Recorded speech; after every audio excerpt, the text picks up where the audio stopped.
therapy. Dr Hanu Venter has just opened his own dental practice in Bundaberg, and judging by the waiting list in the hospital system, there's a lot of unmet demand. Right, so I'm just taking another one from a different angle. Public patients are often waiting more than 5 years for treatment. They're also privately asking him about the new hot topic in town, fluoride. Well, I fall back on evidence-based answers because that's as far as I can go with my recommendations and opinions. There are heaps and heaps of studies done on the benefits. Yes, it's been on the block for quite a while. Queensland is a latecomer to fluoride, with the exception of Townsville, which joined the push to add it to the water supplies throughout Australia in the 1960s and 70s. Anna Bligh changed all that in 2007, citing the number of dental caries or cavities among children. Our kids have the worst teeth in the country, and we need to stop that. The mandatory rollout was due to be completed at the end of this month, but one council has been putting up fierce resistance. Thank you, Mr Mayor, fellow councillors. After months of campaigning, Bundaberg Regional Council successfully lobbied the new Liberal National State Government to make the program voluntary. Oh, this is our major water treatment plant. It supplies about 30% of the town's water.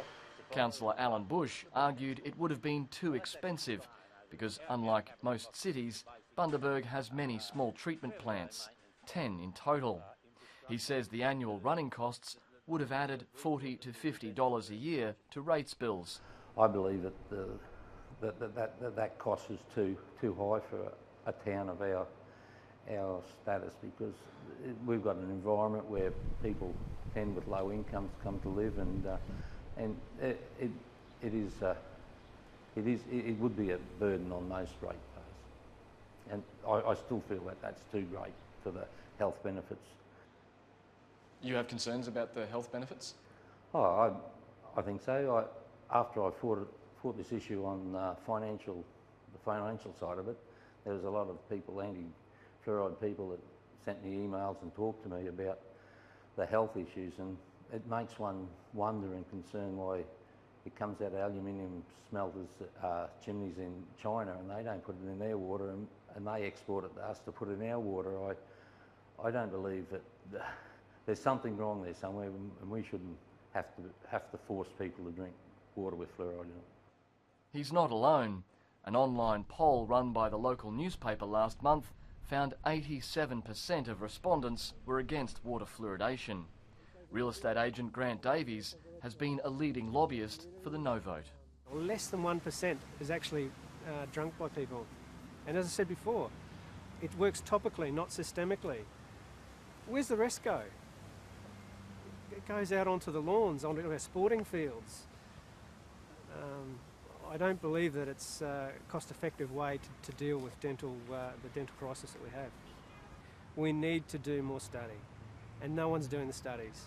Do you think you'll ever be convinced that fluoride would be safe in the water supply? No. Public health physician Dr Martin Strawn has been trying to convince people in Bundaberg that $50 per ratepayer per year is a small price to pay for the benefits of fluoride. I mean, we chlorinate the water supply to make it fit for drinking, and nobody would say the cost of chlorination is excessive. Let's stop chlorinating the water. It'll be much cheaper without it. That argument wouldn't be considered, and so I think fluoridating the water supply is an equally important thing to do.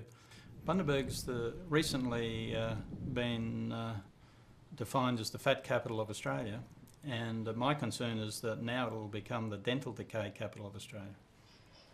It's believed Bundaberg will now also take the title of largest city in the country not to use fluoride. You worry that it might start a domino effect and flow onto other areas, and that would be a great shame. Tablelands Council is now following Bundaberg's lead and will not add fluoride to water supplies, also citing cost and health concerns. Several others are reconsidering their position, including the major centres of Mount Isa, Logan City, Ipswich and Mackay. Premier Campbell Newman even faces dissent from within his own backbench. Jason Woodforth is the state LNP member for Nudgee in Brisbane's northern suburbs and is vehemently against fluoridation. I mean, it's been linked to so many studies of ill health, and those studies are already out there and being done, and we seem to be brushing them all under the carpet and saying that they're not legitimate and we're discrediting them. If it was that toxic, why are we not seeing the impact interstate? Just the other day, we've been shown to be ranked, what was it, 25th in the world for, what was it, maths and English? I mean, there you go. Is that why the reason is because we're dumbing down our society? I mean, there's now 36 studies, many out of China, in regards to IQ lowering from fluoridisation. They've been out for ages, but everyone keeps discrediting them.